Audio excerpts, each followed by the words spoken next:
উন্নতির কোনো শেষ নেই, উন্নতির কোনো সীমা নেই, ভালো হওয়ার কোনো সিলিং নেই।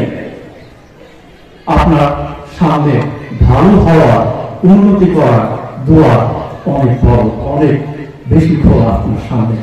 চেষ্টা করলে সবই সম্ভব। এই শিক্ষা সংক্রান্ত উদ্দীপনা অনুষ্ঠানে প্রধানমন্ত্রী ডক্টর মোহাম্মদ সাদিক সাহেব তিনি যখন নির্বাচনী প্রচারণার জন্য একদিক থেকে আরেক দিকে চলছিলেন যাচ্ছিলেন, একদিক থেকে আরেক দিকে চলছিলেন যাচ্ছিলেন, ঠিক সেই সময় গাড়ির ভিতরে বসে আমি ঢাকাতে ছিলাম, ওনার সঙ্গে আমার কথা হয়েছে। এবং তার আগে আরেকটা বিষয় বলিনি, ডক্টর নুরুল, যেটা হয়তো সবসময় ঠিক না, কিন্তু সবকিছু করার আগে আমার কাছে জিজ্ঞেস করে নেয় এখন যে ভাবে আমি এটা করছি, এটা ঠিক হচ্ছে কিনা, ভালো হচ্ছে কিনা। যখন আমি জেনেছি কেন জানি আমার মনে হচ্ছে ওই অনুষ্ঠান রেখে আমি এখানে আসলে ভালো, আপনারা এসে বললাম আপনাদের সঙ্গে থাকছে তুই এক বছর আপনি যাবেন, তারপর ভূমিক দাদারা পুনরায় দায়িত্ব নিয়ে যাবেন। সেই এক বছর ঘুরে গেল, 10 বছর, আর 10 বছর পরে আরো বেড়ে 2-3 বছর হয়ে গেল। আর মাঝখানে শেষের দিকে মাঝে মাঝে সময় আমি বলছিলাম ইংল্যান্ডে পার্টি করা হচ্ছিল, সেখান থেকে এসে আবার করে কাজ করেছি, তারপর যত সময় এখান থেকে চলে গেলাম আবার আসলাম। কিন্তু দুর্ভাগ্য পুরো সময়টা করোনাকালীন সময় ছিল, যার জন্য আমি স্কুলের জন্য আর কিছুই আসলে করতে পারিনি। শিক্ষা নিয়ে কথা বলা মনে করি আর দরকার নেই, কারণ আমরা ইতিমধ্যে অনেক কিছু শুনেছি। আর নর্মাল কলেজের কথা বলছিলাম, তখনকার সময় যে প্রিন্সিপাল ছিলেন জোসেফ এস নবগ্রাম কলেজে, আমি ওখানে প্রফেসর হয়ে যাই। আমি খুব খুশি হয়েছিলাম, কিন্তু আমার পরিচালক যিনি ছিলেন, যিনি আমাকে পরিচালনা করতেন, দেখাশোনা করতেন, তিনি ফাদার পিসাদার পক্ষে রাজি হননি। তিনি বলেছিলেন না, এসে গেল আর আপনাদের সঙ্গে পরিচয়, আপনাদের সঙ্গে কাজ, আপনাদের ছেলে মেয়েদেরকে যত সামান্য যা কিছু পেয়েছি শিক্ষা দিতে চেয়েছি। আর এর মধ্যে অনেক ভুল ভ্রান্তি হয়ে গেছে, আমারও কষ্ট হচ্ছে, আপনাদেরও কষ্ট হচ্ছে, কিন্তু সবকিছুর ঊর্ধ্বে আমাদের স্কুল ছিল, যে স্কুল সবার ঊর্ধ্বে সবকিছু দেখ শিকার কষ্ট স্কুল কেন্দ্রিক হলে সেখানে কোনো অসুবিধা নেই। ছেলেমেয়েদের উদ্দেশ্যে আমি মনে করি সবার জীবনের স্বপ্ন থাকতে হবে। স্বপ্ন অনেক গুরুত্বপূর্ণ বিষয়।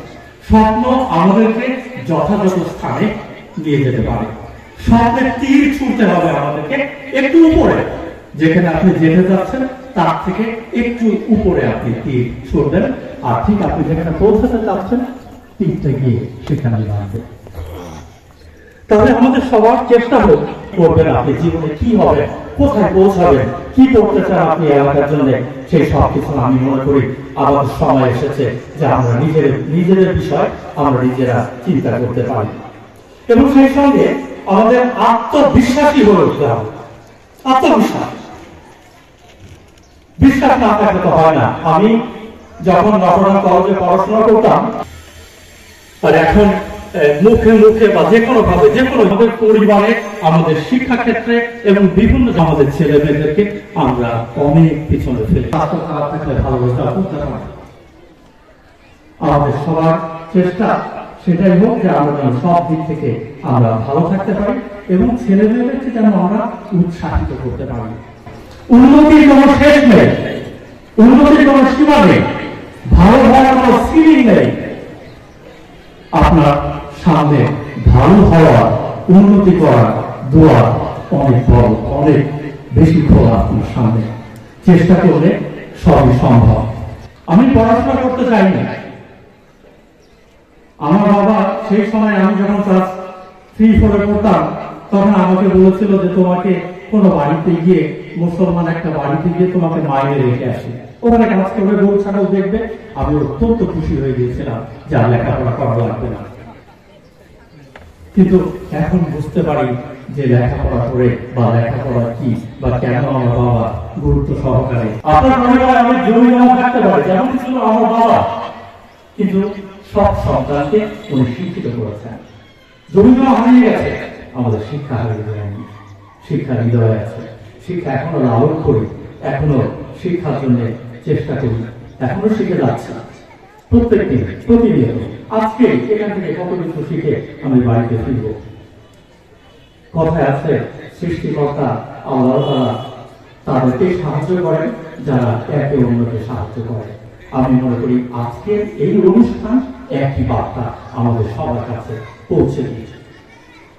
যখন এই আব্দুল জলিল ফাউন্ডেশন নিয়ে চিন্তা হচ্ছিল, কথা হচ্ছিল, অঙ্কুরিত হচ্ছিল বীজ মাত্র, তখন আমি জেনেছিলাম এবং দারুণ ভাবে উৎসাহিত করেছিলাম বিশেষ করে ডক্টর নুরুলকে।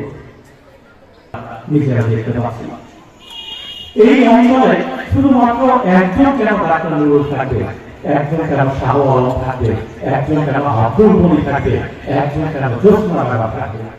আমাদের এই সমাজটাকে আমরা এগিয়ে নিয়ে যেতে পারি। যখন শুনেছিলাম এই অঞ্চলের নির্বাচনে ডক্টর মোহাম্মদ সাদিক উনি দাঁড়িয়েছেন, আমি দূর থেকে বলেছিলাম যদি এখানকার ব্রিজটা করে দেয় তাহলে তার জন্য কষ্ট করব। শুধু এটুকুই বলেছিলাম যে যদি ব্রিজটা করে দেয়, আর যেদিন ব্রিজ উদ্বোধন করা হবে সেদিন আমি ঢাকা থেকে চলে আসবো যদি দেশে থাকি। মানুষগুলোকে নিয়ে আমরা বেশি চিন্তা করি। আমি বেশি দিন হয়নি নুরুলকে জিজ্ঞেস করেছিলাম, নুরুল তোমার এই আব্দুল গনি ফাউন্ডেশনের জন্য আমার পক্ষ থেকে কিছু করার আছে কিনা, আমি অর্থনৈতিক ইঙ্গিত করছিলাম। তখন সে বলেছিল আপনি শুধু আশীর্বাদ করুন, এমন এক জায়গায় নিয়ে যাব যেটা আপনি কল্পনা করতে পারবেন না।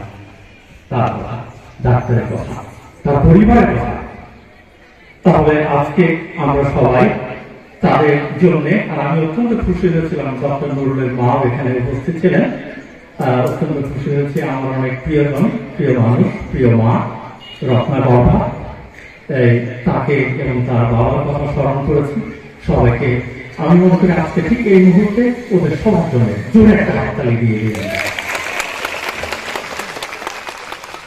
আমি বলেছিলাম